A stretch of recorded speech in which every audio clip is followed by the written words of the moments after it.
we're showing you how life might look again soon. So thanks so much for the introduction, Jessica, and thanks so much for organizing the conference, hosting the session. Brian Gerber and myself, we are co-directors of the Center for Emergency Management and Homeland Security at ASU.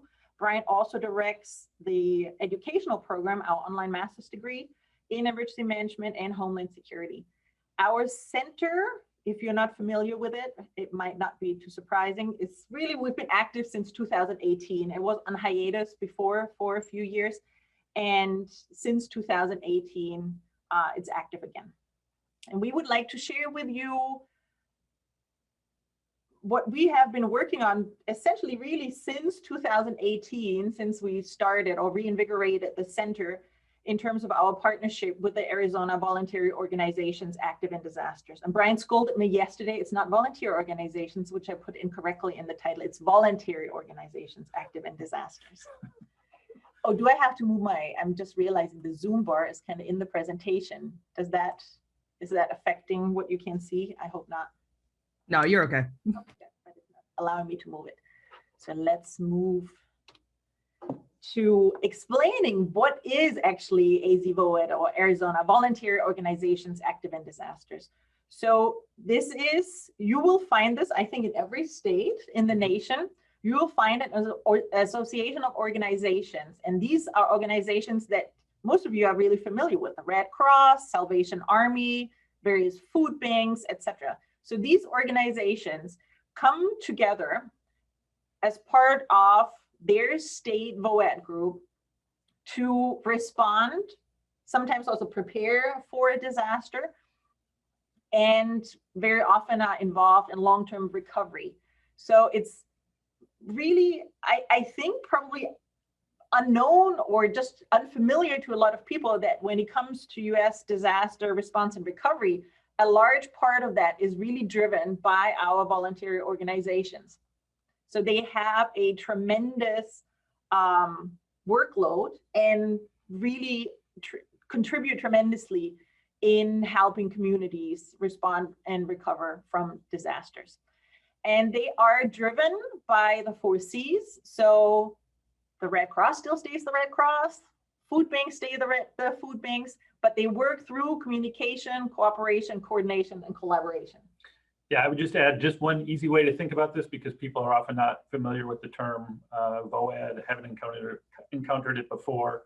The way to think of a VOAD is it's a convening entity. It's a voluntary entity within the voluntary sector to organize through communication, cooperation, collaboration, coordination, to try to essentially provide a management functionality to have a cohesive voluntary sector response during disaster. And as Melanie just said, that's extremely important because everybody sees Red Cross and then some of the other organizations that might seem a little bit more familiar, but actually the scope and scale of activities is massive.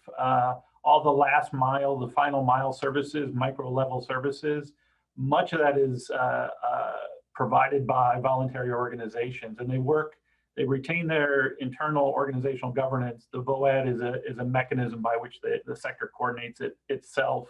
And I'll just say as it says on the slide, there's a national VOAD for national level organizations. Each state has a VOAD, and then there are local entities. You'll see it on a slide coming up. There are local entities at a city or county level, typically sometimes a regional, intra-state regional level, but those are referred to as COADs just because it's a signifier that it's a local organization. And what we would like to share in our lightning talk with you today is our activities and partnerships with our Arizona VOAD, and we're separating this now in before COVID, during COVID, and after COVID. And I think this is probably like a classification many of us are going to live with now for the upcoming decades, before and after COVID. So, as mentioned before, collaborating with volunteer organizations active in disaster is a key focus of our research center.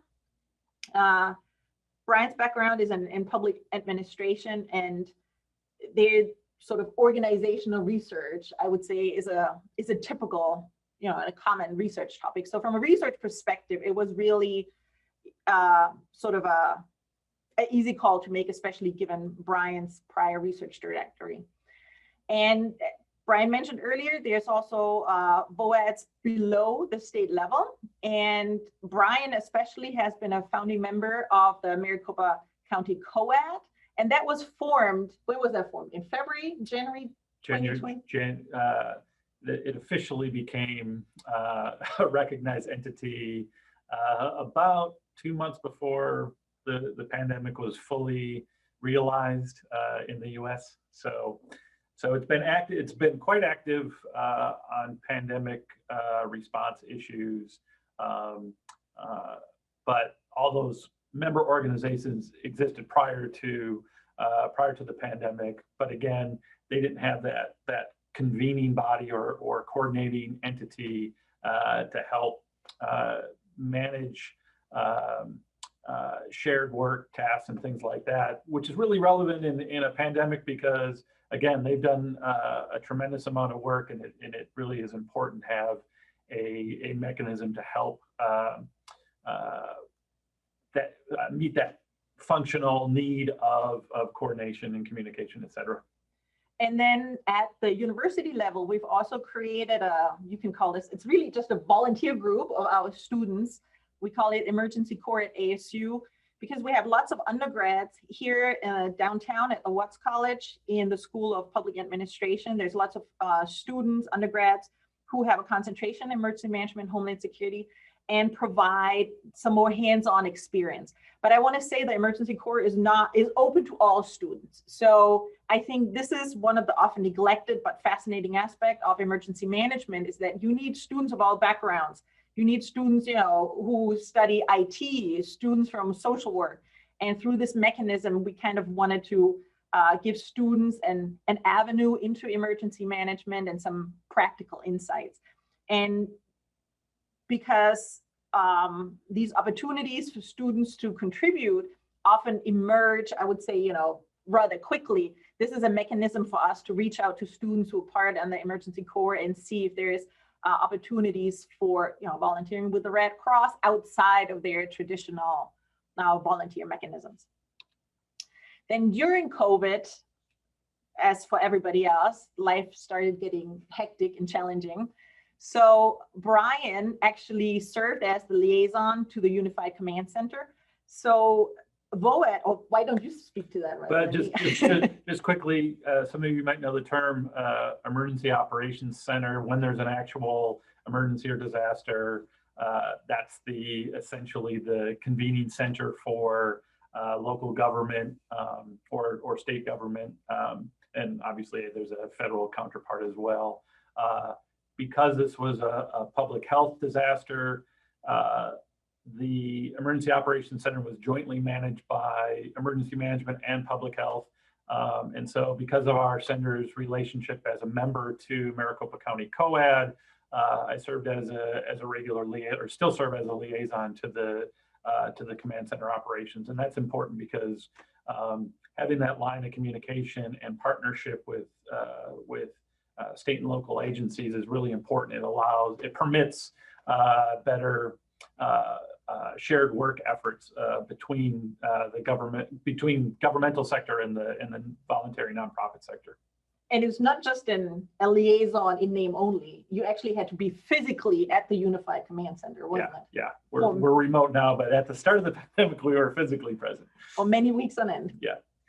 And then we also adapted an approach, a tool that we've developed with Florida VOADs in prior years working in hurricane response. So we developed a dashboard, and I'll show you some screenshots of that, to support the Arizona VOAD members in communicating, coordinating, and figuring out, who's active where, what kind of services are the various organizations providing, and what kind of needs might they have.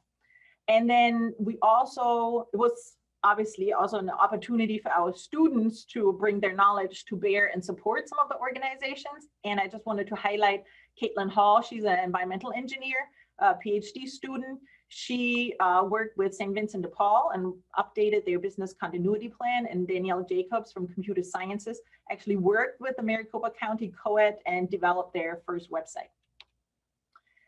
obviously the tool and the activities that we did during COVID garnered some internal, external attention. So there's some videos, if you're interested, that you could look at after this talk. And here's a screenshot of the tool. It has more and updated information in it, but it shows you, it provided a platform, interactive platform, where it was open to the public, so anybody can actually look at this. You could zoom in, figure out which organization is active where, who's a point of contact, just to facilitate and speed up the communication. And also identify really at quick glance, what are some current needs? Is it maybe food, water, etc.? And here's just a screenshot of, this is a screenshot from March 15th through April 15th of last year, that shows you kind of the interactivity with the dashboard and the usage of the dashboard. And now we can't really say after COVID because we're still in COVID, but I want to say after this initial, like. I'll just say, yeah, another thing that our center is doing, because thinking about the pandemic as a disaster, typically after a disaster incident, there's a review process to evaluate everything, operational efficacy, everything. We're doing, in effect, a 1-year review, and then we'll do a follow-up review after that. But our center is doing that on behalf of the state voluntary nonprofit sector. So the activities that we're in right now is, as Brian mentioned, after action report. We are still, so the VOAD decided that they would like to maintain that dashboard that we've developed also for wildfire season and other events going forward. So we will maintain this dashboard. And then we have other engagement opportunities. Do you want to speak to that? Yeah, no, just we have, these are not one-off engagements. We have a series, we're out of time, so we won't go into the details, but we have a series of ongoing engagements through our center with both governmental and the nonprofit sector on these issues. So last but not least, I think what's really for us of interest going forward too is, as you can probably tell from just the summary of what we've done, we have a strong, I would almost call it a hands-on engagement of really like working in roles and responsibilities, but we would like to engage more also on a research side and work on research projects and co-develop knowledge together. For us, this is, I think, something that we can really build on now through this trusted partnership that we've developed over the past months and years. And with that, up on cue, the timer goes off, and so I'll hand it back